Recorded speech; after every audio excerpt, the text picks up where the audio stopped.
Deep in an ancient forest, a magical light began to fade. Ilara, a young elf, found the dimming glow in the heartwood of her home tree, a silent alarm that something was deeply wrong in the elven kingdoms of light. Her peaceful life was about to be traded for a dangerous quest into the unknown woods, a journey where every shadow held a secret and every whisper of the trees spoke of forgotten lore. By the end of this tale, you will understand how one gentle heart can face a consuming darkness and restore a world with the power of empathy. Where are you listening from right now, and what is the local time where you are? I always find it wonderful to feel our community spread across the world. What kind of magic do you think waits in the deepest parts of an ancient forest? Ilara's hands trembled slightly as she tied a small pouch of enchanted moon thistle to her belt. The village elder had pressed a single, softly pulsing seed into her palm, its inner light a tiny, steady heartbeat against her skin. With a final breath of the familiar air, sweet with silver leaf blossoms, she stepped across the invisible boundary and into the whispering woods.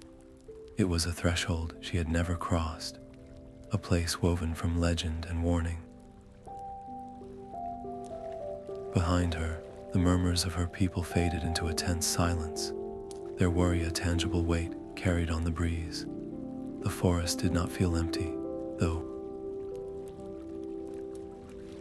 It felt watchful. Every ancient oak and trailing vine seemed to turn its attention toward her, the very air thickening with a magic that had been sleeping and was now awake. A cold knot of loneliness tightened in her chest, a stark contrast to the warmth of the community she had left. What was one young elf against the vast, unknown darkness threatening their world? The path she had just walked, a clear trail of soft moss, seemed to dissolve into a tangle of roots and ferns as she glanced back. There was no returning the way she had come. The forest was testing her already, its magic alive and shifting. Fear whispered for her to turn back, to find another way, but she closed her eyes and reached out with her senses. There, on the very edge of her awareness, was a gentle pull, a faint shimmer of guidance from the spirits that danced within the oldest trees. Trusting that subtle presence, she took another step forward, then another, her resolve hardening with each one. The stakes of her quest were no longer a distant story. They were here, in the vanishing path and the watchful woods. To falter now would not mean simple failure. It would mean being swallowed by the forest, lost to its endless, shifting depths forever. As the last comforting glow from the silver leaf groves disappeared behind her, swallowed by the dense canopy, a new sound reached her.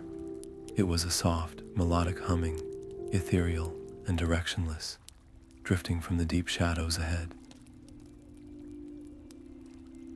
It was not a threat, but a call, and she had no choice but to follow. The humming resolved into a soft, crystalline melody, drawing Ilara into a hidden glade where the air itself seemed to shimmer. There, a family of creatures moved with a grace that stilled her breath. They were like deer, but woven from moonlight and shadow, their coats dappled with the forest's own luminescence. Most breathtaking were their antlers, which branched like living trees and glowed with a gentle, pulsing light that pushed back the deep shadows of the woods.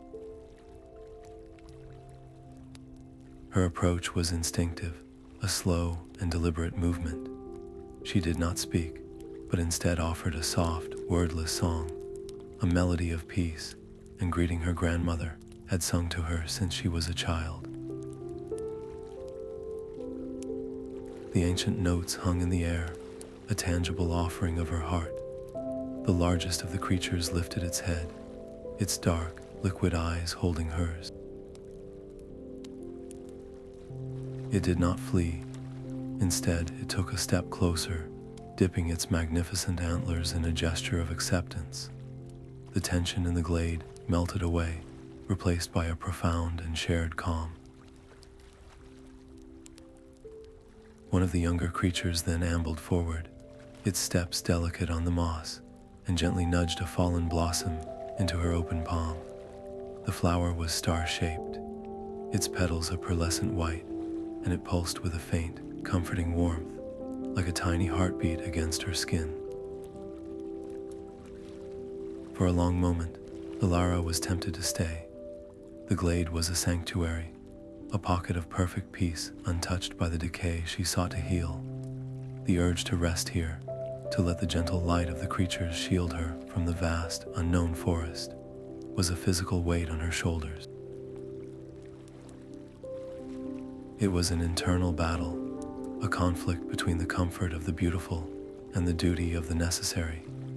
Yet, even as she wrestled with this feeling, another sensation prickled at the edge of her awareness.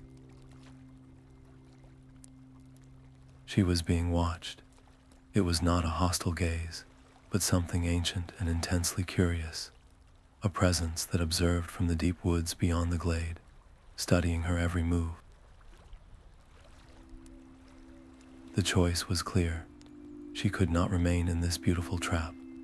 With a grateful nod to the luminous deer, she closed her fingers around the star blossom, accepting its gift and its unspoken message. These moments of peace were waypoints, brief respites on a longer path, not destinations. As if understanding her decision, the great deer turned and pointed its glowing antlers toward a narrow, nearly invisible break in the foliage, a path choked with dark vines. The warmth of the blossom in her hand seemed to intensify, hinting at a deeper, sleeping magic she would need to understand. And then, a new sensation tugged at her, a faint, distant cry for help, carried on a sudden, cold gust of wind. The dark vines were a living wall, their thick strands twisted together like a knotted muscle. Ilara ran her fingers over the coarse surface, feeling a faint, stubborn magic thrumming within them. This was no ordinary thicket. She closed her eyes, recalling the elders' teachings on plants that slept with one eye open, waiting for a specific key. Opening her palm, she let the light of the star blossom fall upon the vines. For a moment, nothing happened. Then, a single strand twitched, uncoiling with a soft, sighing rustle. She began to hum the same gentle song that had calmed the luminous deer, and used her other hand to patiently guide the vines apart. They moved for her, not in a sudden rush, but slowly and deliberately, as if waking from a long dream. Each vine that retreated siphoned a tiny bit of warmth from her own body, a subtle drain that left her fingers feeling cold and her breath a little shorter. This was the cost of the magic, a direct trade of her own energy for passage. Finally, the last vine slithered away, revealing an archway of ancient, moss-eaten stone that stood where the wall of vegetation had been. It framed an entrance into a part of the woods where the trees grew so close together, their canopies blotted out the sun, leaving the space beyond in deep, perpetual twilight. A primal fear tightened in her chest. This was a place the gentle creatures of the glade had deliberately avoided, a threshold into the forest's oldest and most guarded heart.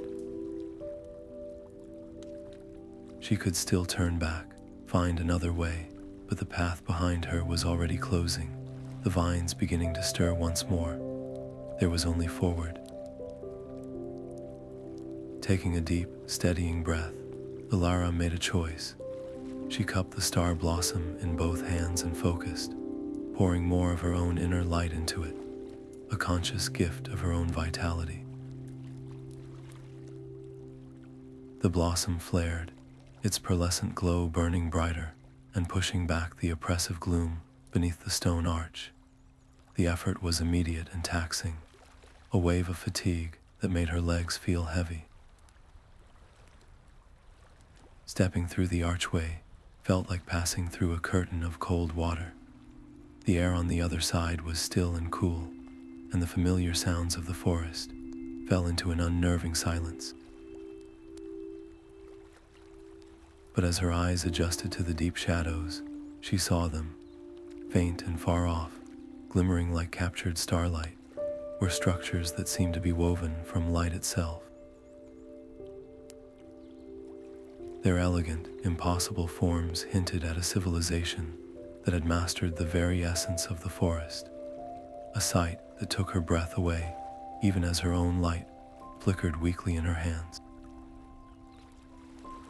The light-woven structures faded into the deep shadows as the path led Alara to the base of a truly colossal willow tree.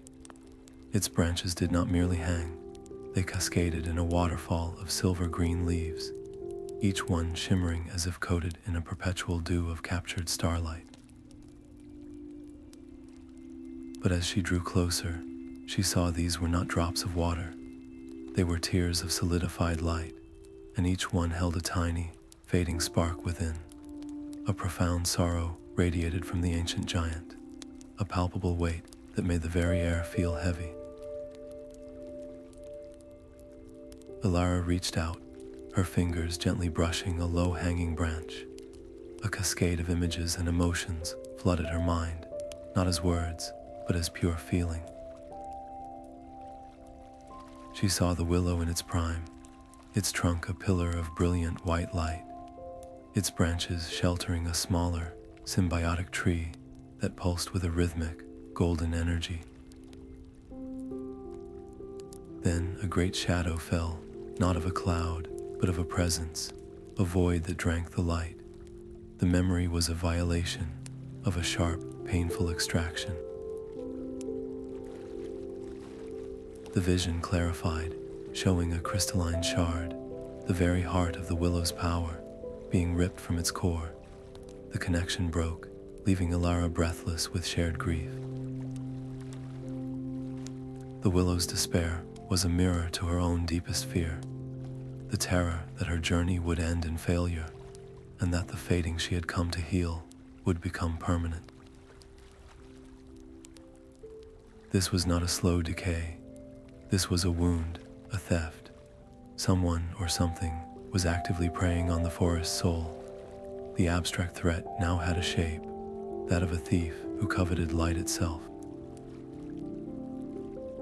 Looking into the willow's dimming glow, Alara felt a resolve steal within her.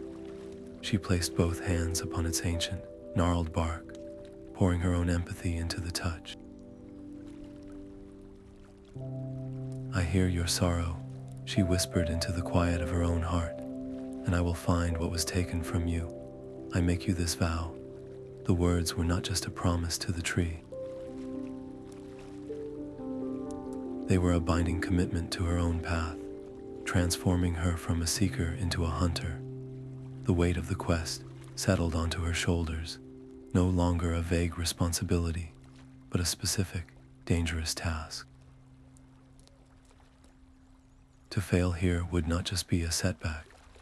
It would mean the permanent silencing of this ancient guardian, a loss the forest might never recover from. In response to her vow, a faint tremor ran through the willow's massive form. One of its great branches slowly lifted, straining against its own grief. From the last concentrated pool of light within its trunk, it gathered a single, thin beam and sent it streaking across the darkened landscape. The ray of light pierced the deep gloom, coming to rest upon a distant, mist-shrouded valley that lay between two jagged peaks. The message was clear. Her path now led into the heart of the shadow itself. The descent into the valley felt like walking into a cloud of cold, gray wool, Alara held the star blossom before her like a tiny lantern, its light carving a small, personal space in the suffocating mist. Each step had to be deliberate, her foot testing the ground for solidity before she committed her weight. The magical fog did not just block sight, it twisted it, making nearby rocks look like looming giants, and familiar sounds seemed to come from the wrong direction. Worse, it actively fought her passage. The mist swirled behind her, closing the path she had just taken, sealing her into a moving bubble of isolation. Then the whispers began. They were not loud, but they were everywhere, a chorus of sighs woven into the damp air. They did not shout threats. They murmured her own private fears. "You are too young for this," one would sigh. "Your people have already forgotten your face," hissed another.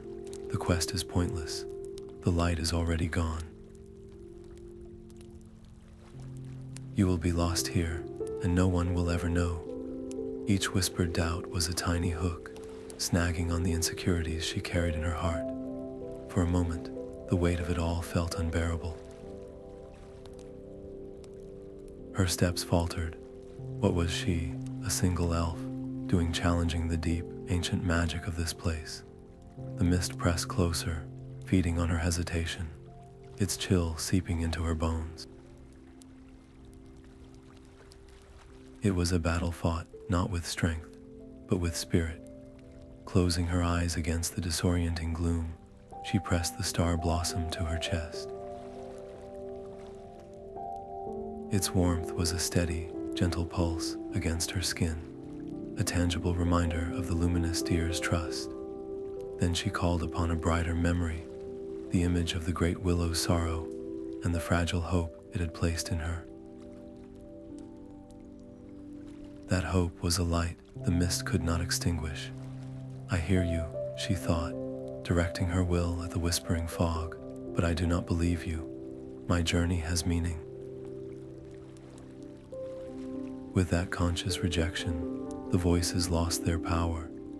They faded from persuasive lies to a faint background hiss, like the sound of distant rain. As her inner resolve solidified, the outer world responded. The thick mist directly ahead of her thinned and pulled back, not vanishing, but retreating from her certainty. It revealed the heart of the valley, a small, perfectly circular pond. Its water was so clear it seemed to be made of air, and its surface was as still and reflective as a polished mirror, holding a deep, silent mystery.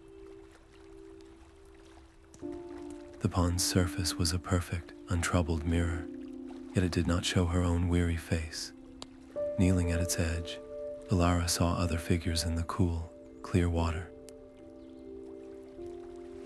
An elf high on a windswept peak, shielding a flickering beacon with their own body against a howling gale. Another deep within a crystal cavern, their hands pressed against a geode of light that dimmed with every breath. They were all strangers, separated by vast distances, yet united in the same desperate struggle. She was not the only guardian. The isolation that had clung to her since leaving her village evaporated, replaced by a profound and humbling connection. She could feel the faint echo of their exhaustion, their fear, and their unwavering resolve. It was a beautiful and terrible burden, this sudden awareness of a crisis spanning the entire forest. For a moment, the sheer scale of it threatened to overwhelm her personal quest. How could her search for one stolen crystal matter when so many lights were failing at once? Then her eyes caught a flicker within the vision, a brief but chilling image reflected from another guardian's perspective. It was a silhouette, a form of condensed shadow, and in its grasp was a shard that pulsed with the same agonized rhythm as the great Willow's stolen heart. The thief was real, and it was watching them too, A choice crystallized within her. She could pull away, conserving her strength for her own path, or she could reach out. Closing her eyes, she poured her remaining energy not into the star blossom, but into the pool itself, focusing on a single, simple feeling, a pulse of unwavering solidarity. A soft, golden glow rippled out from the center of the water, a wave of warmth and courage that flowed through the magical network to touch each of the distant guardians. The effort left her gasping, the light in her own hands dimming noticeably, but in the water, she saw the elf on the peak stand a little taller, and the guardian in the cave press their hands with renewed vigor against the stone. Her selfless act had strengthened them all, revealing a fragile web of light that the shadow had not yet managed to sever. The response was immediate and ominous. The shadowy figure in the vision turned its head, its featureless gaze seeming to lock directly onto her through the water. It knew it was observed. The pond's surface shivered violently as if struck, and the images of the other guardians vanished. In their place, a new picture formed, a trail of faint, dying embers of light, scattered along a path that led out of the valley and up into the jagged peaks. The thief had passed this way, and the evidence of its passage was a scar upon the land. The path was clear now, a breadcrumb trail of stolen brilliance, leading directly toward the heart of the darkness.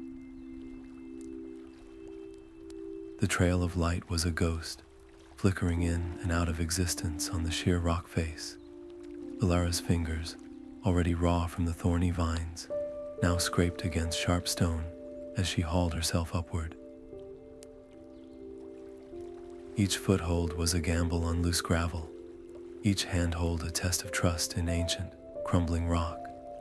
The magical embers would glow brightly for a moment, showing a clear path, only to sputter and vanish, leaving her clinging to the cliffside and heart, pounding darkness until they reluctantly reappeared a few feet away. Her muscles burned with a fire of their own, and more than once, her boot slipped, sending a shower of pebbles clattering into the abyss below. The constant uncertainty was a torment. Was this a genuine path left by the forest, or a cruel illusion designed to exhaust her before she even faced the thief? Her mind raced with suspicion, every flicker feeling like a taunt.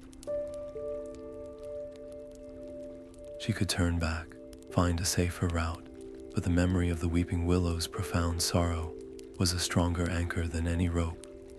She made a choice in that moment, a leap of faith as daring as any physical climb. She would trust the trail. It was the forest's only cry for help, and she would answer it with every ounce of her strength. Pushing her body beyond its limits, she moved faster, matching her pace to the light's frantic rhythm. The stakes were terrifyingly clear. If the trail died for good, the thief and the stolen heart of the Willow would be lost forever in the vastness of the peaks. And if she was being lured into a trap, her exhaustion would make her an easy target, her quest ending not in triumph, but in silence. Then, as suddenly as it had begun, the frantic flickering ceased. The trail solidified into a steady, if dim, line of light that swept across a final ledge and ended at a dark, gaping opening in the mountain. It was a cave, its mouth exhaling a chill that had nothing to do with the air. And from within that darkness, carried on the cold breath of the stone, came a soft, pained whimper. The cave was a pocket of absolute silence, a void that drank the light from her star blossom. Its glow barely reached the walls, revealing surfaces that were unnaturally smooth, as if the stone had been worn down by endless sorrow. And there, huddled in the deepest recess, was the source of the pained whimper. It was a small, fox-like creature woven from shimmering mist and tangled roots, its form flickering weakly. It was curled tightly around the stolen crystal shard, clutching it not like a prize, but like a child, clinging to a single, desperate source of warmth.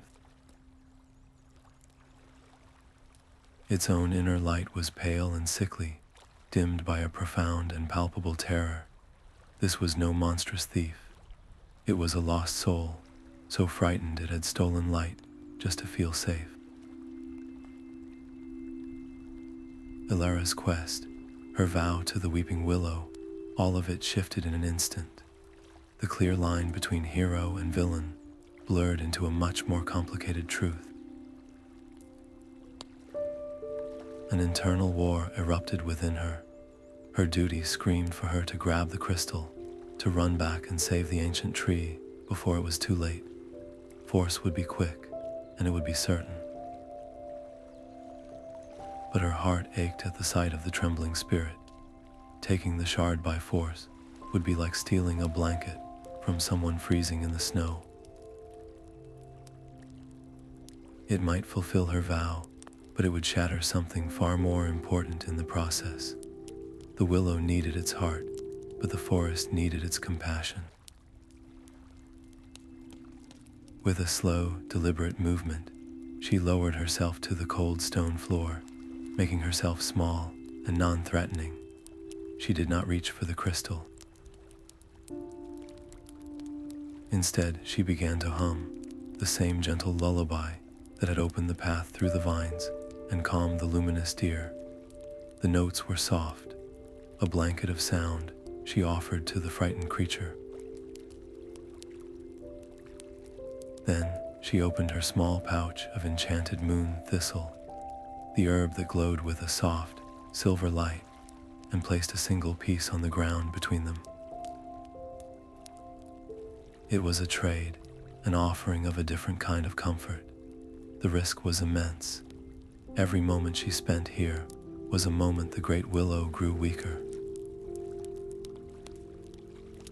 If this failed, she would have betrayed her vow for nothing. But success meant more than just retrieving an object. It meant mending a broken connection, healing a wound that went deeper than a single stolen shard. For a long, tense moment, the spirit only stared, its large, luminous eyes wide with uncertainty. Then a tiny, root-like tentacle uncurled and slowly, hesitantly, pulled the moon thistle toward itself. A faint hum, a fragile echo of her own melody, vibrated from its core. The creature's grip on the crystal loosened. It nudged the brilliant shard toward her with its nose, a gesture of trust that felt more valuable than any magical artifact. But the spirit's gaze was not on her. It was fixed on the dark tunnel at the rear of the cave, where a deeper cold seemed to breathe. With a trembling, ethereal finger, it pointed into that blackness, where a much larger, more ancient darkness had begun to stir. A deeper chill than any cave air settled in Ilara's chest as the spirit's story unfolded not in words, but in a cascade of fragmented visions. She saw a vast, hidden grove where the trees wept black sap, their roots choked by a thick, emotional residue of ancient grief. This was not a single act of malice, but a pervasive gloom born from parts of the forest that had been neglected for centuries, a sorrow so immense it had taken on a life of its own. The spirit had not stolen the willow's heart out of greed, but out of a primal, terrified instinct to flee that encroaching emptiness, clutching a piece of light as its only defense against the dark. The theft was a desperate symptom, not the disease itself. Her simple vow to return a stolen object suddenly felt like trying to heal a deep, festering wound by wiping away a single drop of blood. An internal war raged within her. Her duty to the weeping willow was clear and immediate, a promise that pulled her back toward the path she had just climbed. But her heart, now burdened with this new and terrible understanding, pulled her forward. Could she truly save the willow if the very source of its sickness remained, ready to claim another heart and another? The spirit, sensing her conflict, hovered before her, its own faint light pulsing with a fragile hope. It gestured toward the cave's rear tunnel, not with fear, but with a somber resolve, offering to guide her to the source of the sorrow. The choice was a turning point, a moment where a quest became a purpose. She looked from the crystal in her hand, which hummed with the willow's fading life, to the spirit's luminous, pleading eyes. To heal one, she would have to heal the other. She made her decision. "I will follow you," she whispered, her voice steady despite the tremor in her hands. The spirit flitted ahead, its own light growing brighter with a newfound sense of purpose. As they moved toward the heart of the sorrow, the air in the tunnel grew heavy, thick with the scent of damp earth and the profound weight of forgotten tears, each step taking them closer to the root of a darkness that threatened the very existence of the elven kingdoms of light. The river stretched before them, a wide, shimmering expanse where liquid light flowed in slow, deep currents. It was not water that moved, but memories themselves, strands of silver and gold, carrying echoes of the forest's long life. To cross, they needed a vessel that could navigate such an intangible flow. Ilara set to work, gathering the tall, pliant reeds that grew along the luminous bank. With each one she cut, she pressed the star blossom against its stalk, imbuing the simple plant with a protective magic that glowed with a soft, steady light. The raft began to take shape, a fragile-looking craft woven from light and intent. As her fingers worked, the river responded. Vivid scenes bloomed around her, born from the flowing strands. She saw a sapling's first leaf unfurling under a gentle sun, felt the profound joy of a century-old friendship between a fox and a badger, and heard the echoing laughter from a long-ago elven festival. But these bright moments were chased by shadows, memories of storms that had toppled ancient trees, of quiet losses, of places that had slowly been abandoned. A powerful wave of nostalgia and sadness washed over her, threatening to pull her focus from her task. The raft in her hands flickered, its magical light dimming as her concentration wavered. She realized then that the pervasive gloom did not just feed on sorrow, it specifically devoured forgotten happiness, leaving only the pain behind. This understanding sparked a new resolve. She could not let these joyful memories be lost. As she tied the final reeds together, she made a daring choice. She held the star blossom just above the river's surface, not as a shield, but as a net. With immense care, she gathered a few brilliant, singing strands of pure joy from the current, drawing them into the blossom's heart. The petals brightened, humming with a warmer, more resilient energy.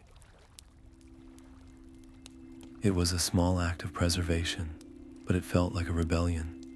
Immediately, the river's current seemed to push back harder against her half-built raft, and the surrounding air grew colder, as if the consuming sorrow had just noticed a thief operating within its own domain. With a final push, she launched the small craft onto the luminous river. The crossing was a battle of focus. The memories lapped at the edges of the raft, testing its magical integrity and her own emotional fortitude. She had to anchor herself in the present moment, in the feel of the reeds beneath her hands, and the determined glow of her guide to avoid being swept away by the river's poignant current. When they finally bumped against the far shore, the difference was stark. The light of the river ended in a sharp line.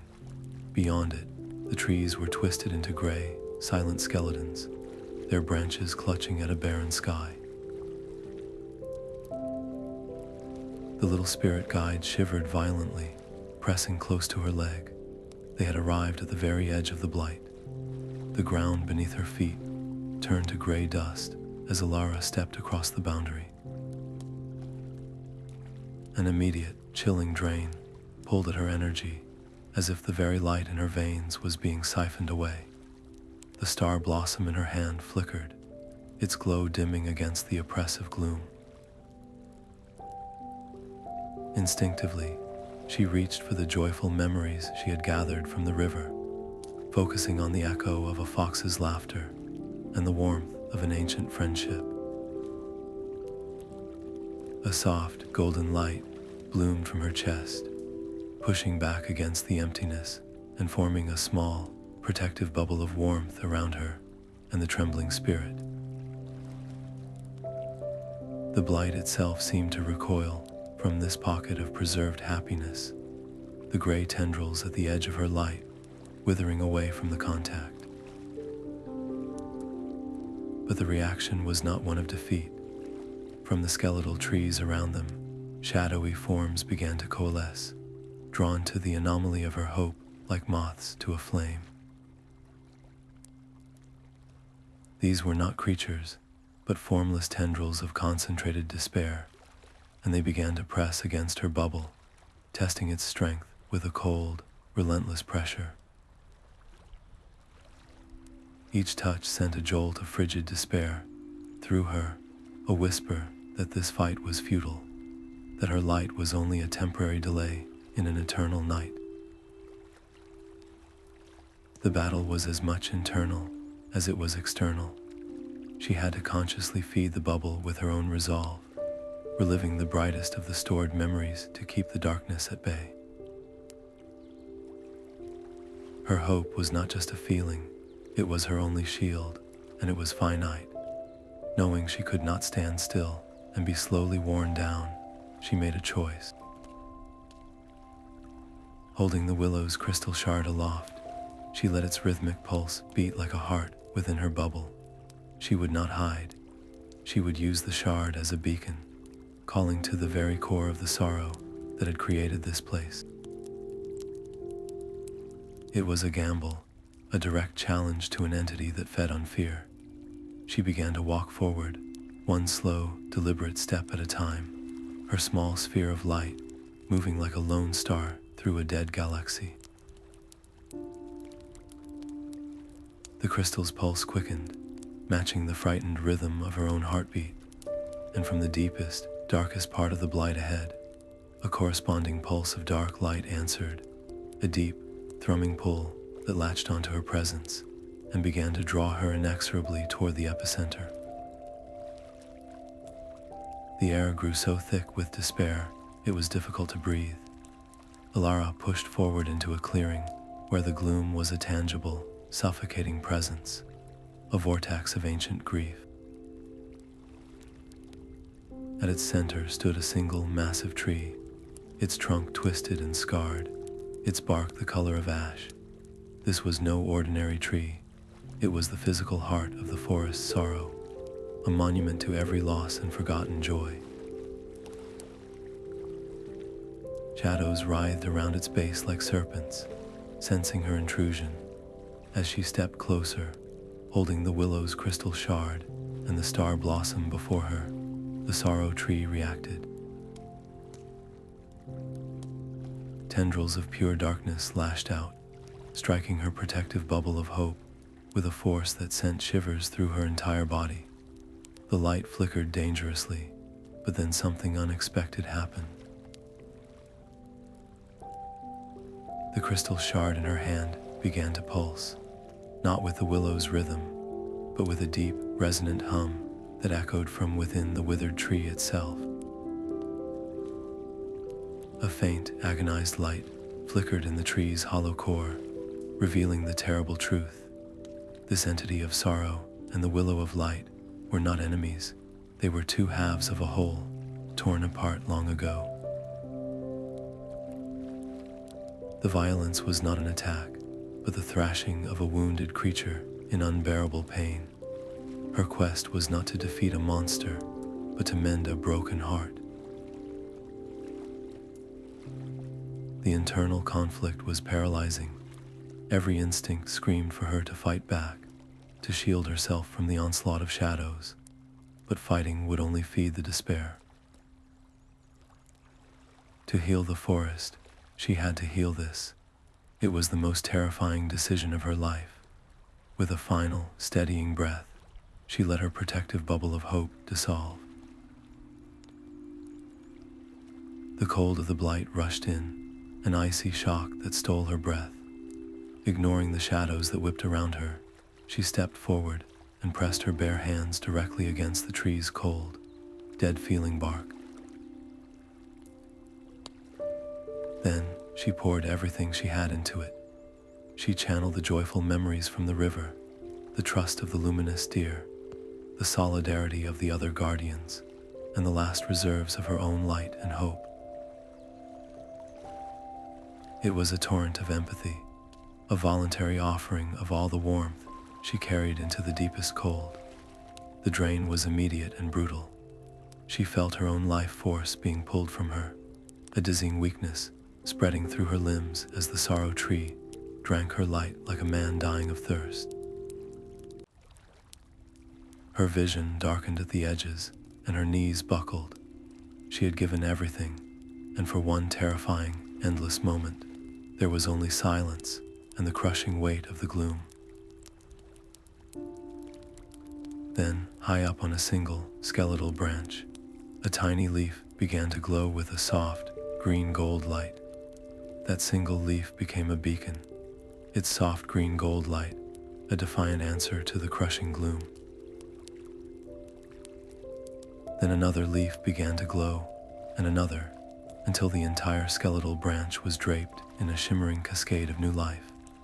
From the center of the blighted tree, a pure white blossom unfurled, its petals radiating a powerful, cleansing light that pushed against the oppressive shadows.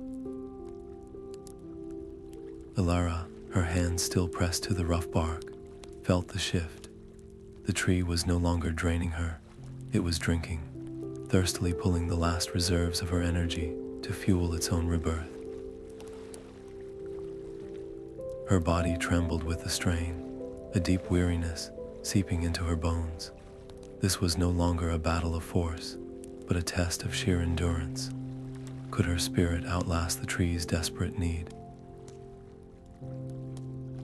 The shadowy tendrils that had lashed at her now recoiled, dissolving into wisps of harmless mist as the healing light touched them. The little forest spirit beside her chirped with a clear, bell-like joy, its own form brightening and solidifying as the darkness retreated. Seeing its transformation, Ilara made a final, monumental decision. She would not hold anything back. She pushed her magic beyond any limit she had ever known, opening the final, deepest well of her own life force and pouring it into the tree. It was an act of absolute trust, a belief that the forest she was saving would, in turn, save her. The risk was terrifying. Her vision blurred, and the world began to narrow to a single point of light. If the tree could not complete its healing before her own light was utterly spent, the void that remained would be far worse than before, a vacuum of hope that would consume everything. But as she gave the last of herself, the ground beneath her feet began to shimmer. Threads of golden light, like liquid sun, wove through the barren soil, flowing out from the base of the heart tree. These luminous pathways raced across the forest floor, connecting to other ancient, slumbering trees, reigniting a network of light that had been dormant for centuries.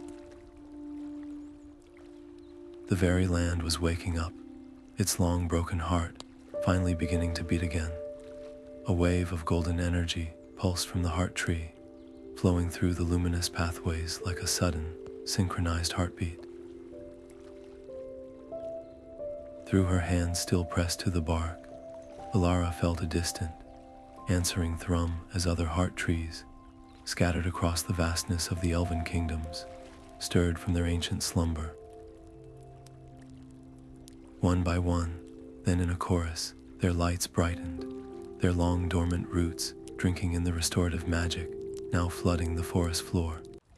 The very air began to hum, charged with a vitality that had been absent for centuries. From impossibly far away, carried on this new current of energy, came the faint but unmistakable sound of Elven song and the clear, joyous calls of other guardians, their voices weaving together into a single tapestry of relief and celebration. They were adding their own light to the network, strengthening the web she had helped to reawaken. Yet the old gloom did not surrender quietly. In the shadows between the newly lit trees, pockets of darkness convulsed, lashing out in a final, desperate attempt to reclaim their territory. The struggle was no longer physical, but a battle of resonance. The collective hope of the forest, now a tangible force, met the last gasps of despair and simply outshone them, the shadows dissolving like mist under a rising sun. Alara's own conflict had shifted from fear to a profound, triumphant exhaustion. Her body felt like an empty vessel, but her spirit was soaring. She understood her final role. She was not the source of this power, but its conduit. Closing her eyes, she focused the immense combined energy of the network, channeling it through the central tree and back into the land itself. It was a collaborative act of healing, a final seal woven from the will of every connected being. The fate of the kingdoms, which had once rested on her solitary shoulders, now hinged on this beautiful, unified moment. With a sound like a gentle chime, the last remnant of the blight was cleansed, its hold on the forest broken forever. The sorrow tree was no more. In its place stood a pillar of radiant, living light, its bark now smooth and silver, its branches heavy with blossoms that glowed like captured stars. One of those mighty branches then gracefully arched upward, its tip stretching toward the heavens. From it, a bridge of shimmering energy began to form, a pathway of solid light that reached across the peaks and valleys, pointing unmistakably back toward the distant, waiting glow of her home. The bridge of solid light felt like cool, smooth crystal beneath her feet. Alara stepped onto it, her body aching with a deep weariness, and the little spirit, now a vibrant creature of woven light and leaf, danced joyfully at her heels. With each step, the landscape below blurred and shifted, the bridge carrying her across vast distances in the space of a single breath. She looked down upon a world reborn. The misty valley was now a sun-drenched basin, filled with the songs of unseen birds, its oppressive silence utterly banished. The river of memories shimmered below, its currents flowing with brilliant, singing strands of gold and silver, no longer haunted by forgotten sorrows. And then she saw the weeping willow. It stood as a pillar of incandescent white light, its branches a waterfall of shimmering leaves, each one pulsing with a vitality so fierce it cast a gentle daylight across the entire grove. The sorrow she had felt within its bark was gone, replaced by a profound, radiating peace. This was the impact of her journey, written across the land itself. There was no enemy left to fight, no desperate race against time, only the quiet, overwhelming truth of the healing she had helped to bring. An internal shift settled within her, a quiet understanding of how profoundly she had been changed. The elf who had stepped into the whispering woods, driven by fear and duty, was not the same one who now walked this bridge of light. She chose not to hurry. She walked slowly, deliberately, her eyes drinking in the beauty of each healed landscape, her heart absorbing the profound peace. This was not a moment for haste, but for integration, for allowing the magnitude of the transformation to settle into her soul. The journey itself, with all its perils and difficult choices, had become as important as the destination.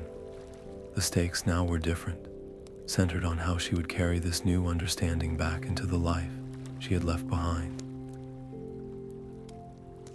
The bridge gently descended, its luminous path narrowing until it deposited her at the very edge of her village. The silver leaf groves glowed with an intensity she had never seen, as if the entire forest was celebrating. And there, gathered in a silent, awestruck crowd, was her entire community. They stood watching her, their faces a mixture of wonder, hope, and a touch of uncertainty, waiting for the one who had walked into the darkness and returned, bringing the dawn with her. A profound silence held the air as Alara's foot touched the soft moss of her village. The bridge of light dissolved behind her into 1,000 fading sparks, leaving only the familiar, yet now intensified, glow of the silver leaf groves. Her people watched, their faces a canvas of awe, as she walked toward the great home tree, its bark seeming to pulse in anticipation. She did not look at the crowd, but kept her eyes fixed on the ancient trunk, feeling the weight of the crystal shard in her hand, now warm and humming with a restored, peaceful rhythm. This was the final step of her vow. Kneeling, she placed the shard gently against the tree's massive roots. For a heartbeat, nothing happened. Then the roots themselves seemed to stir, curling around the crystal like a hand welcoming home its own heart. A wave of pure, white light erupted from the point of contact, surging up the trunk and exploding through the branches in a canopy of blossoms that had not been seen for 1,000 years. The light did not blind, it blessed, washing over every elf, every home, every leaf in the village, filling them with a vitality so profound it felt like a second dawn.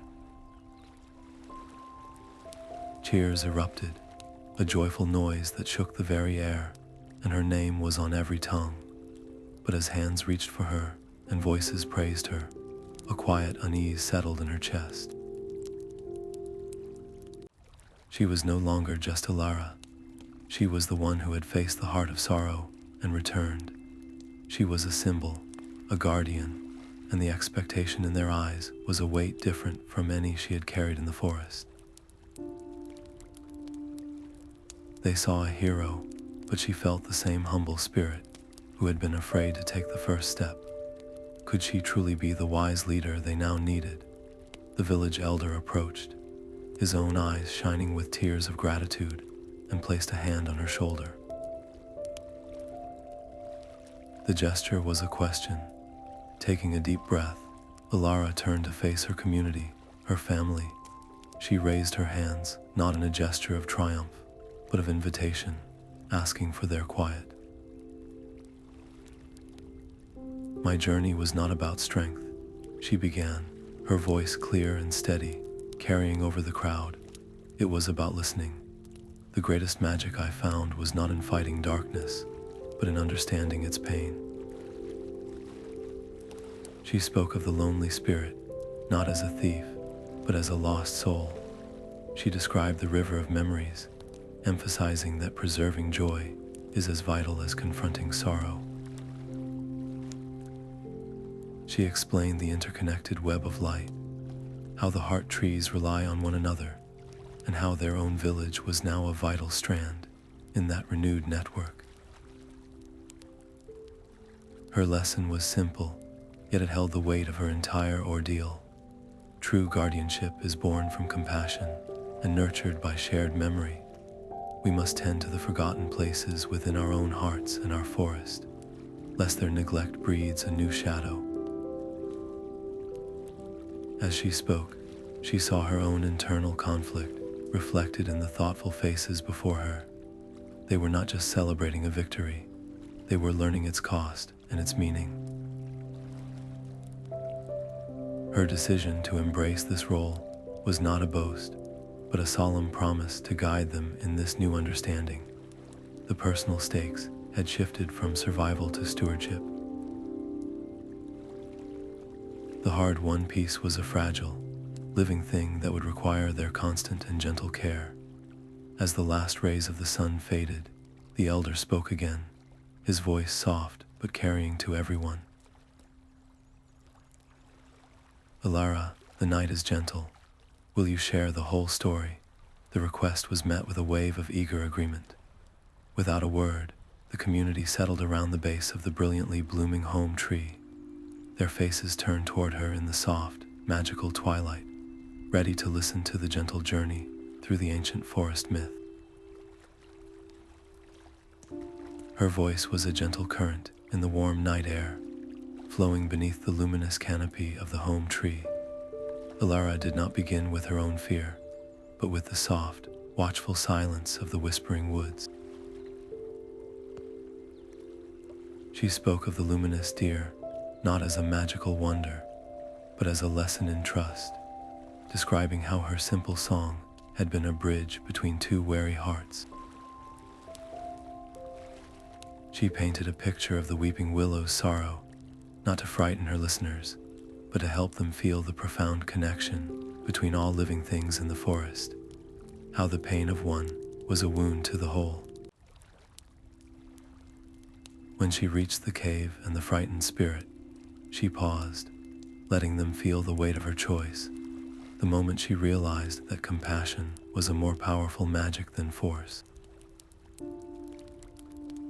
Her story was not a chronicle of a hero's battles, but a map of a heart's journey, with every turn guided by the principle of listening more deeply. She made certain to name every being that had helped her, from the great Willow that pointed the way to the distant guardians who shared their strength, weaving a tapestry of interdependence. As the tale unfolded, something remarkable happened in the clearing. The story itself began to take root. You could see it in the wide, wondering eyes of the youngest elves, who were no longer just hearing a story, but seeing a new path for their own lives. You could feel it in the thoughtful nods of the elders, who understood that this was more than an adventure. It was a new chapter in their shared identity. The bonds of the community, already strong, were being reinforced with a new understanding of their purpose, transforming their relationship with the forest from one of residence to one of active, empathetic guardianship. Internally, Alara weighed every word. The temptation to simplify the narrative, to make herself the central, conquering hero, was a subtle pressure, but she resisted, consciously choosing to highlight her moments of doubt and the crucial roles played by others. This truthful telling was its own quiet conflict, a commitment to the very lessons she was sharing.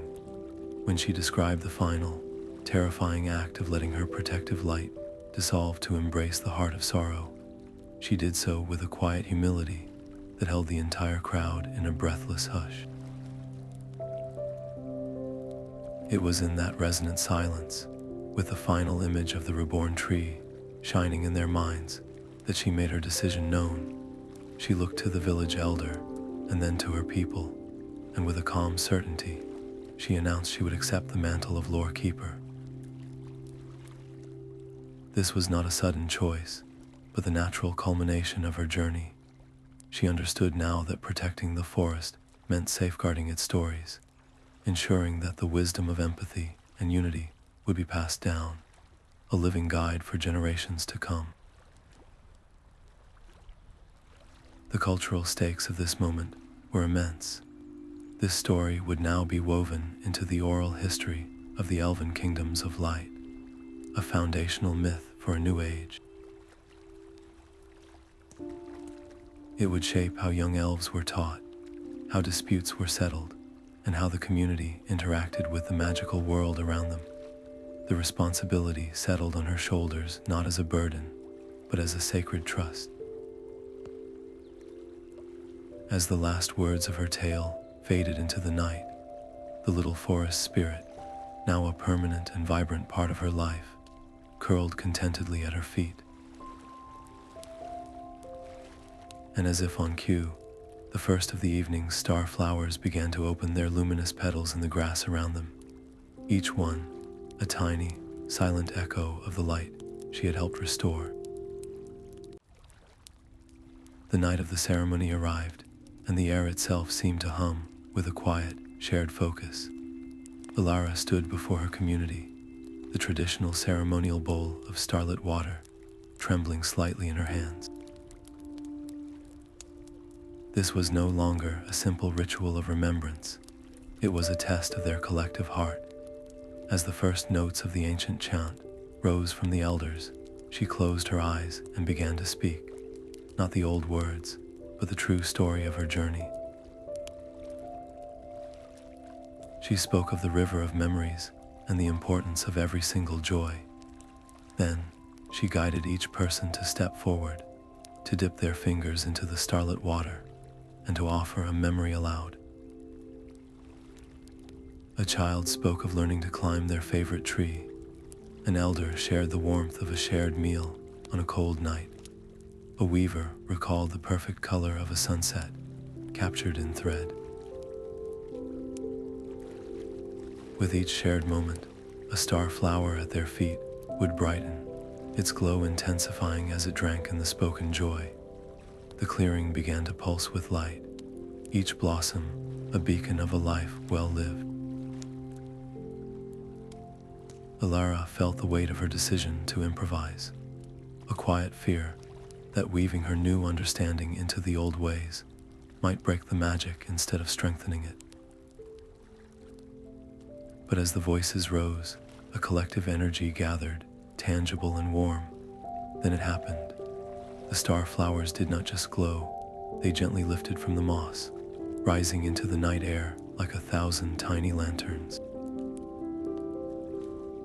They swirled upward, arranging themselves not randomly, but into a brilliant, shimmering constellation that mirrored the exact pathways of golden light, now woven through the forest floor far below.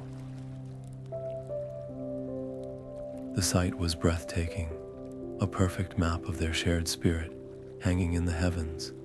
The success was more profound than anyone had dared to hope. The magic was not merely back, it was deeper and more responsive, a direct result of the community truly understanding that their personal joys were the forest's greatest strength. As the new constellation shone steadfastly above them, a gentle, luminous pollen began to drift down from the star flowers, a soft rain of magic that settled on shoulders and hair, easing weary minds into a deep and communal dream. That night, the dream did not feel like sleep at all. It felt like a gentle invitation, a shared breath taken by the entire village at once.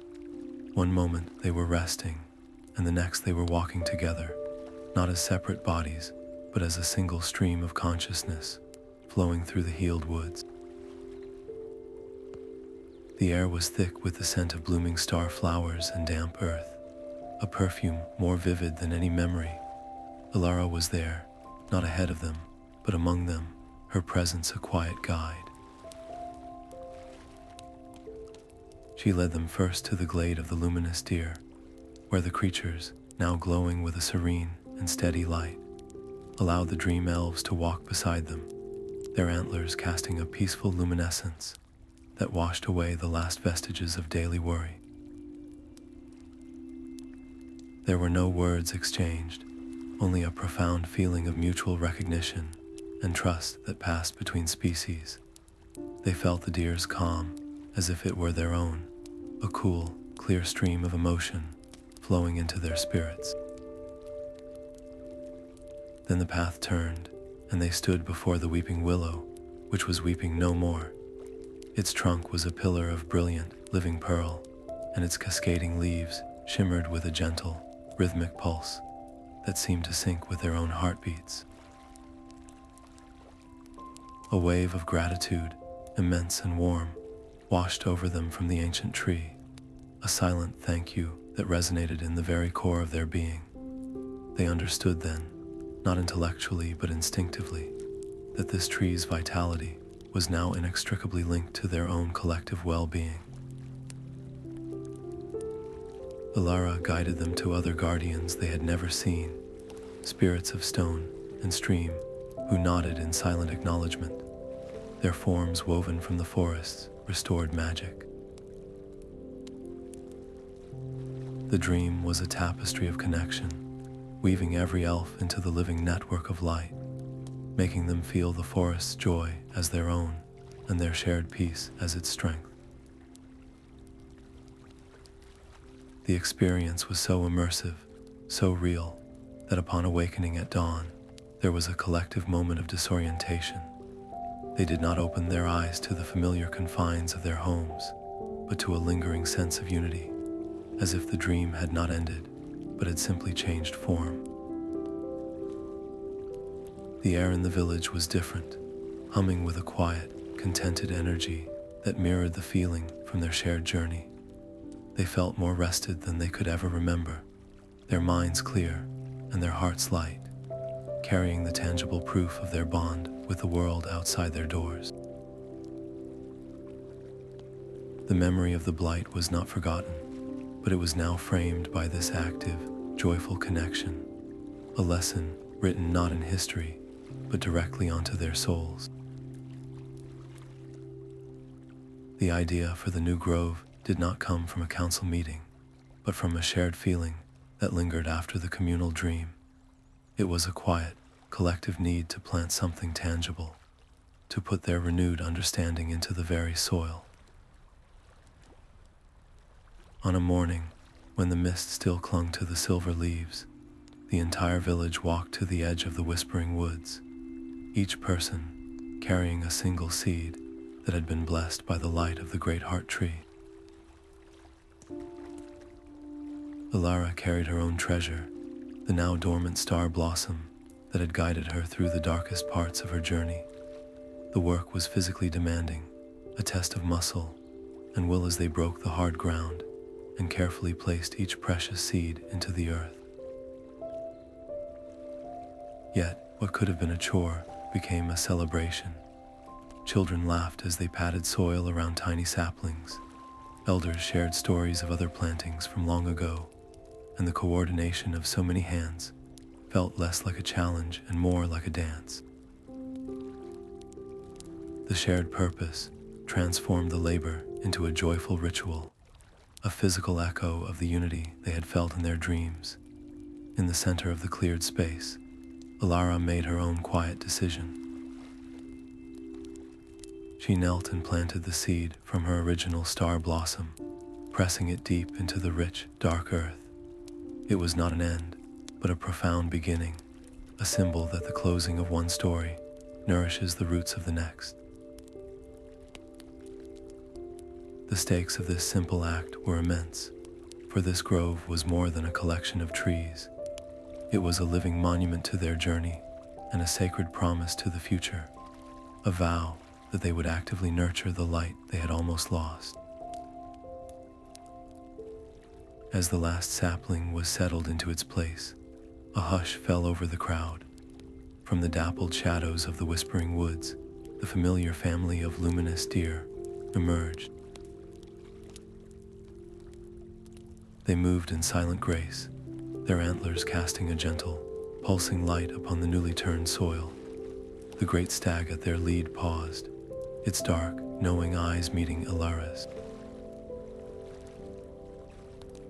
Then it slowly and deliberately bowed its magnificent head, a gesture of deep approval from the ancient forest itself.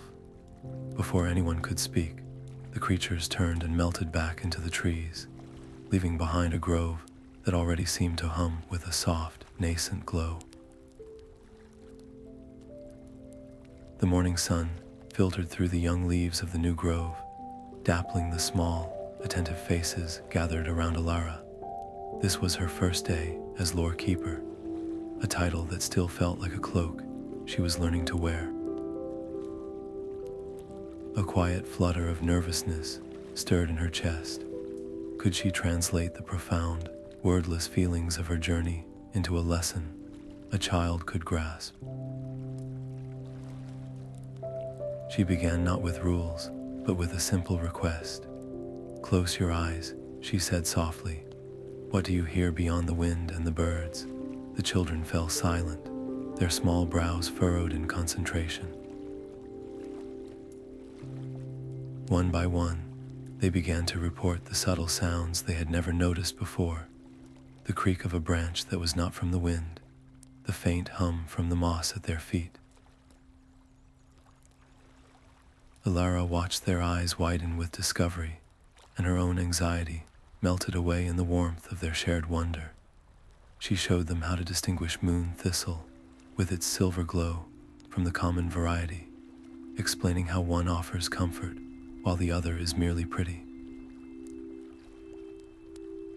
She recounted the moment the luminous deer accepted her song, using the story to teach them the basics of a greeting melody, a simple series of hums and notes they practiced together. Their eager responses, their immediate aptitude for seeing the life in everything around them, was the answer to her deepest hope. The continuity of their entire culture, the protection of the light itself, now depended on these young minds understanding that the forest was not a resource to be managed, but a friend to be listened to. She adapted on the spot, weaving every instruction into the tapestry of her own tale, making each enchanted plant and gentle spirit a character in a living story. It was then that the smallest child, a girl with wide, bright eyes, tugged on Alara's tunic and pointed to a soft, golden line of light that had not been there the day before. It wove between two saplings, faint but undeniable. "What is that?" the child whispered. Alara felt a profound smile spread across her face. "That," she said, her voice full of quiet awe, "is the forest dreaming a new path. It is still growing, just like us." The golden path was a soft ribbon of light, winding between the saplings. With a shared glance of wonder, Alara and the children followed its gentle curve, their steps hushed on the damp moss. It led them away from the new grove and into a small, sheltered hollow they had passed a dozen times before, yet it felt entirely new today. There, cupped in a nest of smooth, dark stones, was a small spring they had never seen. Its water was impossibly clear, and swirling within it were countless tiny motes of light, like captured fireflies dancing in a liquid mirror. The air around it tasted fresh and alive, humming with a delicate, nascent magic.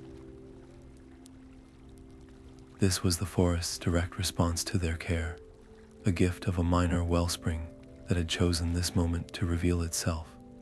The children gasped, their hands flying to their mouths to contain their excitement. Alara felt a surge of pure joy, but it was tempered by a deep sense of responsibility. She knelt, placing a gentle hand on the shoulder of the child who had first spotted the path. "We must be very quiet and very still here," she whispered. "This place is a new heartbeat for the forest, and we must listen to its rhythm, not overwhelm it with our own." She showed them how to sit at a respectful distance, to dip only their fingertips into the cool water and feel the tiny sparks of magic tickle their skin. She watched their faces, alight with a reverence that went deeper than any rule she could have taught them. In that moment, she made a decision. This spring would not become a place of play or loud gathering. It would be a sanctuary for the lessons that required the most focus, a place to teach about the magic of reflection, the flow of energy, and the quiet language of water. By integrating this sacred space into her teachings, she was honoring the forest's gift and ensuring its protection for generations to come. Each discovery like this was a thread strengthening the bond between her people and their home, weaving a resilience that was both practical and profoundly magical. As the lesson ended and the children rose to leave with soft, reluctant steps, Ilara's small spirit companion, which had been hovering near her shoulder, flitted down to the edge of the spring. It settled on the largest of the dark stones, its form pulsing with a soft, green light. It did not follow them. Instead, it folded its root like limbs and seemed to settle into a state of watchful calm, appointing itself the spring's first and most devoted guardian. And as they walked away, a new sound drifted after them on the breeze, a gentle, wordless melody that seemed to rise from the water itself. The melody from the spring was a thread of liquid sound, weaving through the air with a rhythm that felt both ancient and new. Ilara closed her eyes, listening not just with her ears, but with her spirit, and the pattern revealed itself. This was not a random collection of notes.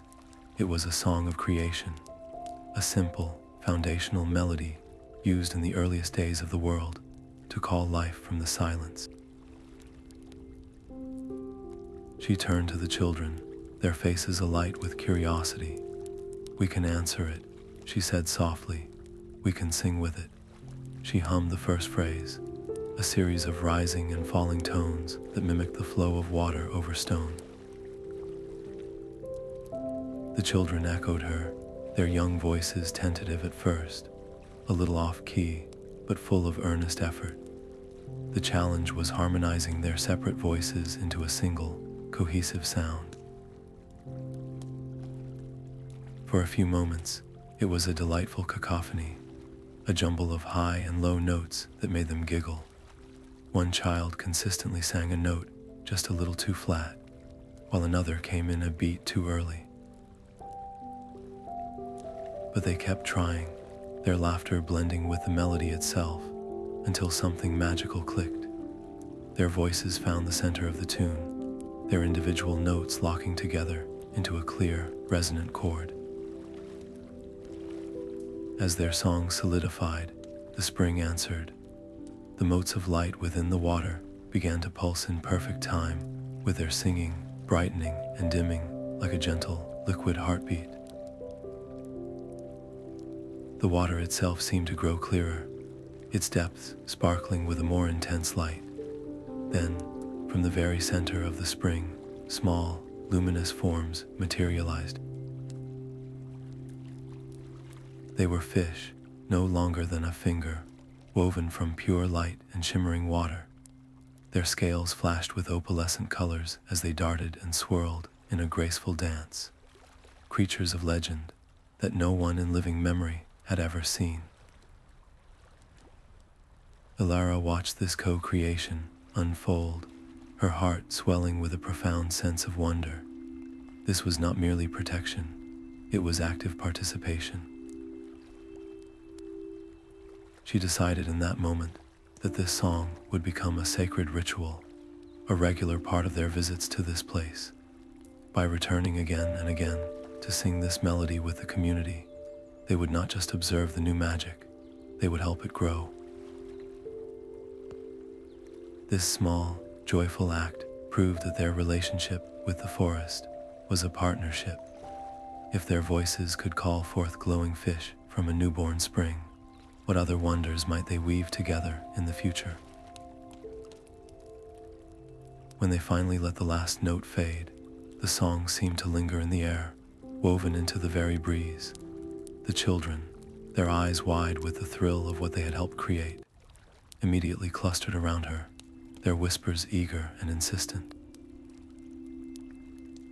Can we learn another one? What else can our voices do? The children's eager questions lingered in the air, a chorus of curiosity that would not let Alara rest. Her own spirit, once a quiet listener, now hummed with a new kind of energy, a compulsion to understand the language of the world around her. She began to spend her quiet hours in the hollow, near the spring, not just singing the one melody they had discovered, but exploring others.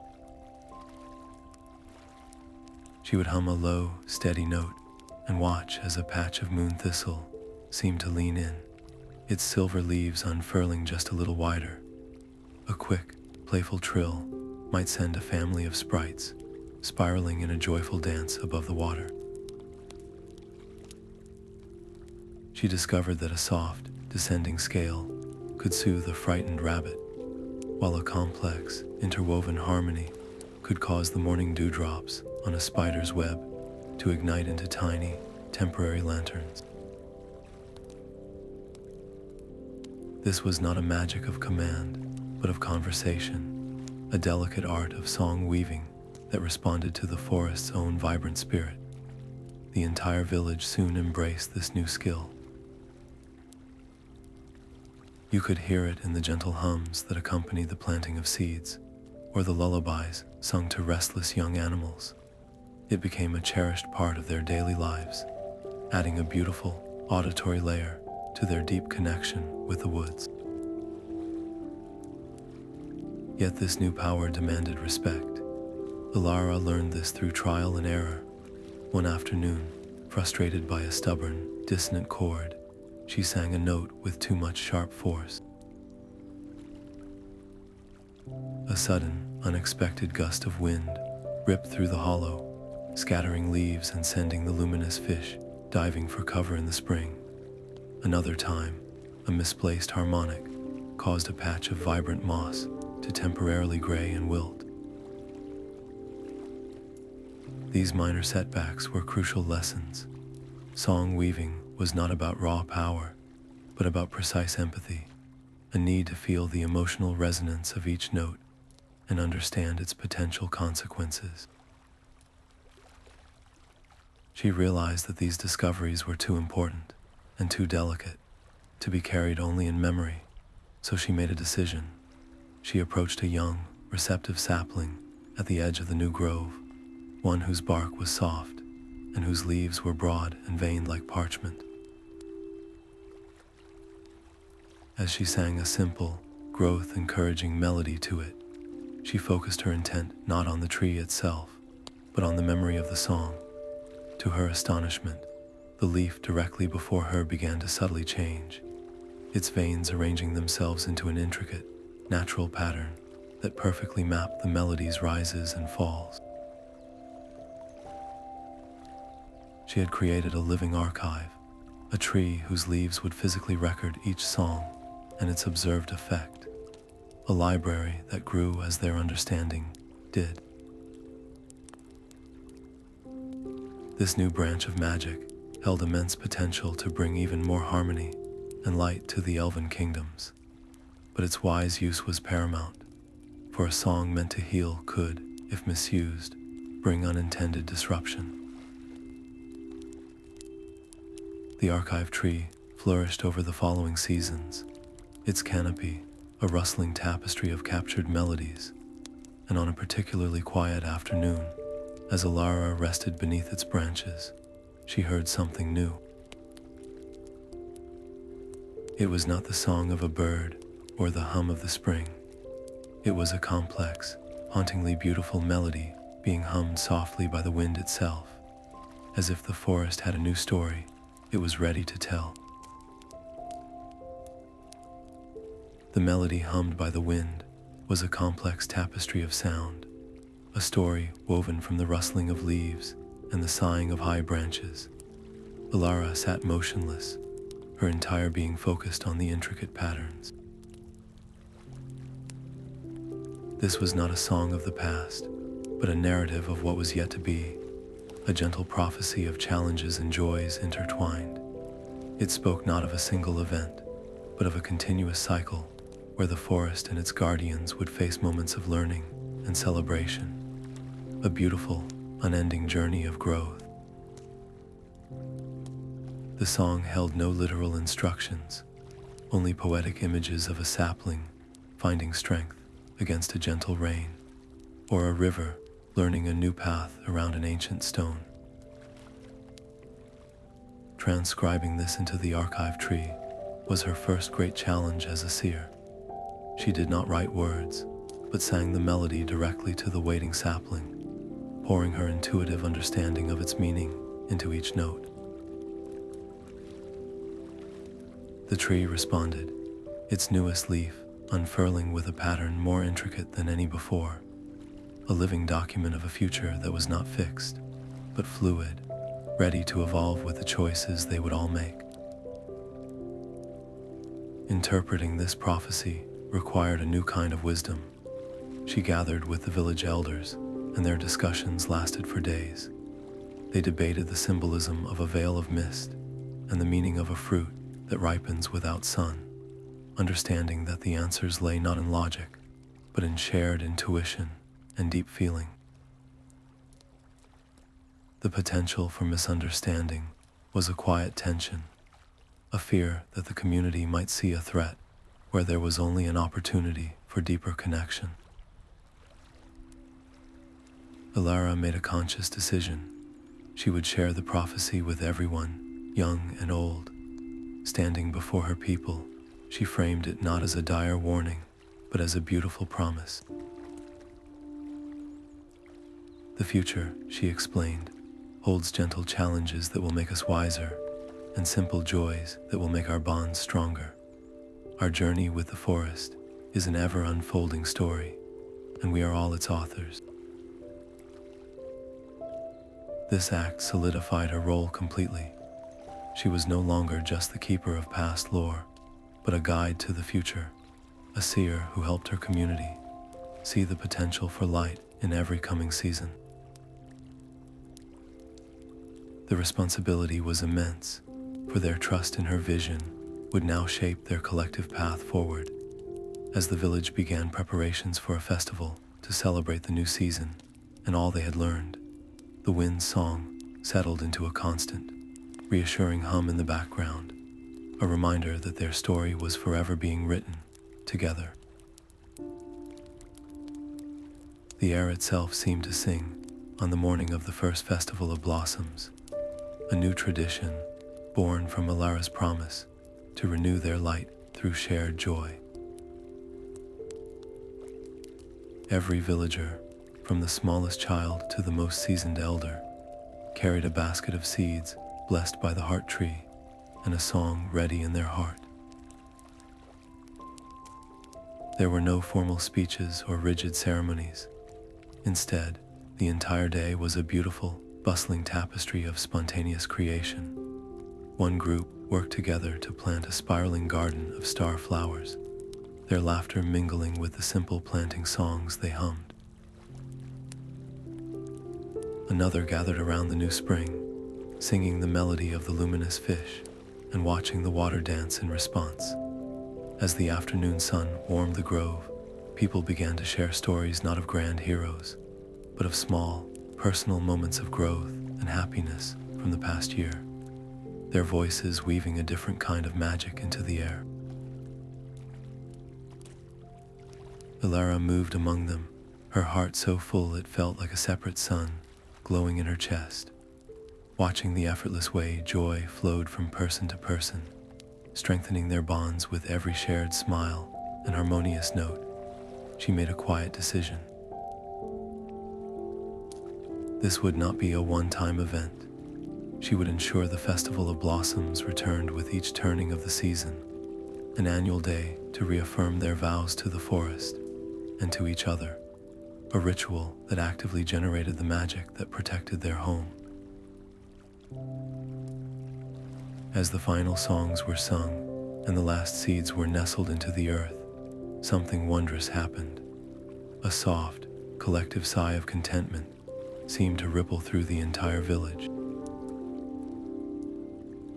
In response, The very light they had cultivated throughout the day gathered around them, a breathtaking, temporary aura of intertwined silver and gold light shimmered into being, visible for only a few heartbeats, and within that light swirled the combined fragrance of every newly bloomed flower, a perfume of pure, shared happiness. This beautiful phenomenon was not a spell they cast, but a gift the forest gave in return for their collective celebration, proving that their joy was the kingdom's greatest defense. As the festival's vibrant energy slowly settled into a warm, peaceful hum, Alara walked alone to the familiar edge of the Whispering Woods. She looked out at the starlit forest, its depths now holding no fear, only a deep and abiding mystery. A profound contentment settled over her, as soft and sure as the moonlight on the leaves. The only sound was the gentle rustle of leaves in the night breeze, a soft conversation between the trees. Alara stood alone in the new grove, her hands resting on the smooth bark of the archive tree. This quiet vigil was a necessary pause, a moment to feel the profound distance between the elf she had been and the Lorekeeper she had become. The curious villager who had trembled at the forest's edge was now a seer who understood its deepest rhythms. Her gentle journey had not been a quest with a final end, but the first step into a lifetime of loving service. A bittersweet warmth filled her chest, the kind that comes with understanding that all true journeys change us irrevocably, and that the person we started as is a memory to be cherished, not a skin to be reclaimed. She listened, not with her ears alone, but with her entire being, to the forest's steady, vibrant heartbeat. It pulsed in the hum of insects, in the distant call of a night bird, in the very soil beneath her feet. This was the balance she had helped restore, a symphony of life that now depended on her continued guidance. Her decision was a quiet one, a vow spoken not aloud, but into the fabric of the night. She would always lead with the compassion that had healed the heart of sorrow, and she would remain a perpetual student of the forest's endless wisdom. Her personal quest was complete, but her work was eternal, a beautiful duty to maintain this fragile, magnificent peace. As the moon rose high, washing the grove in a clean, silver light, she knew it was time to return. She turned from the trees and walked back toward the sleeping village, ready to rest and a dream of all the gentle adventures tomorrow would bring. The air grew so thick with ancient grief, it became difficult to breathe. Alara pushed forward into a clearing where the gloom was a tangible, suffocating presence, a vortex of every forgotten sorrow the forest had ever known. At its center stood a single massive tree, its trunk twisted and scarred, its bark the color of ash. This was no ordinary tree. It was the physical heart of the forest's accumulated sorrow, a monument to every loss and every joy that had faded from memory. Shadows writhed around its base like serpents, sensing her intrusion. As she stepped closer, holding the willow's crystal shard and the star blossom before her, the sorrow tree reacted. Tendrils of pure darkness lashed out, striking the protective bubble of hope she had maintained with a force that sent shivers through her entire body. The light flickered dangerously, but then something unexpected happened. The crystal shard in her hand began to pulse, not with the willow's rhythm, but with a deep, resonant hum that echoed from within the withered tree itself. A faint, agonized light flickered in the tree's hollow core, revealing the terrible truth.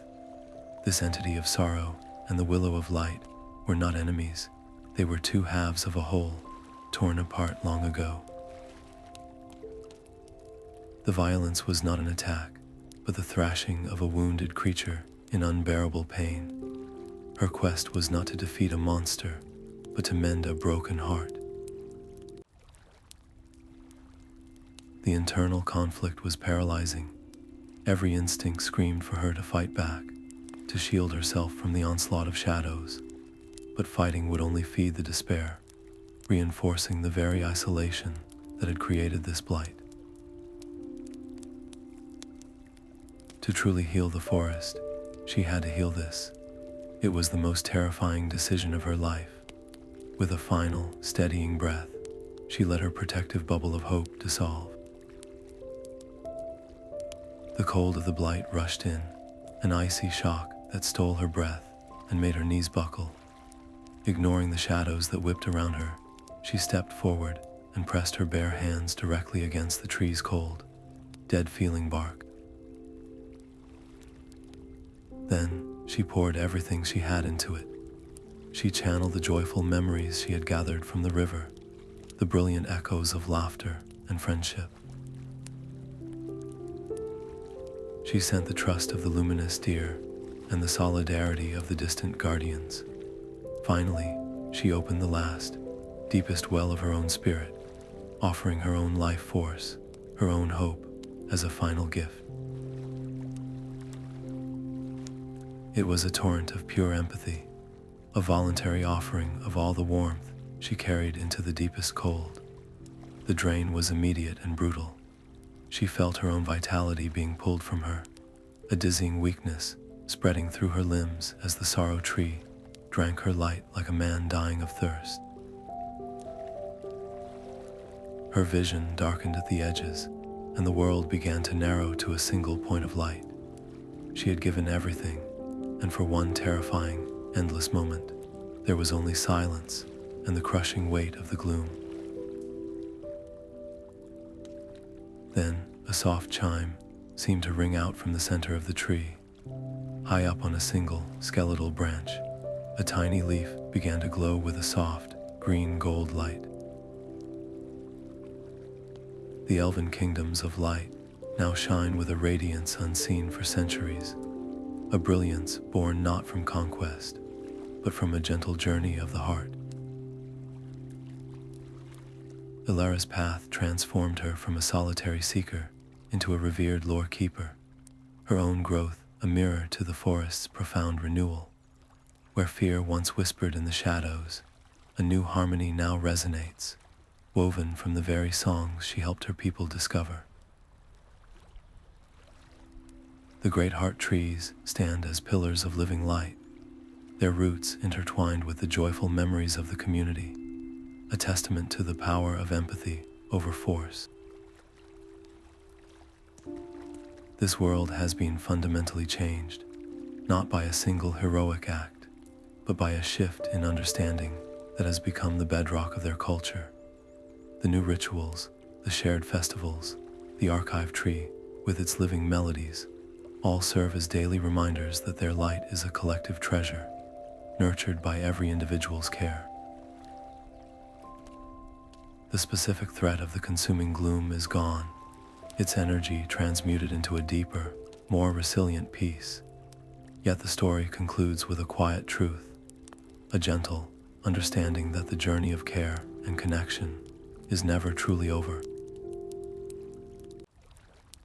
Each new season will bring its own subtle challenges and its own unique joys, fresh opportunities for the elves and the forest to learn and grow together. The ancient woods remain a place of endless discovery, where every rustling leaf and every newborn spring holds the potential for a new tale. The legacy of Ilara's gentle journey is this beautiful, unending promise, a future written not in stone, but in the living, breathing light of a world forever learning to listen.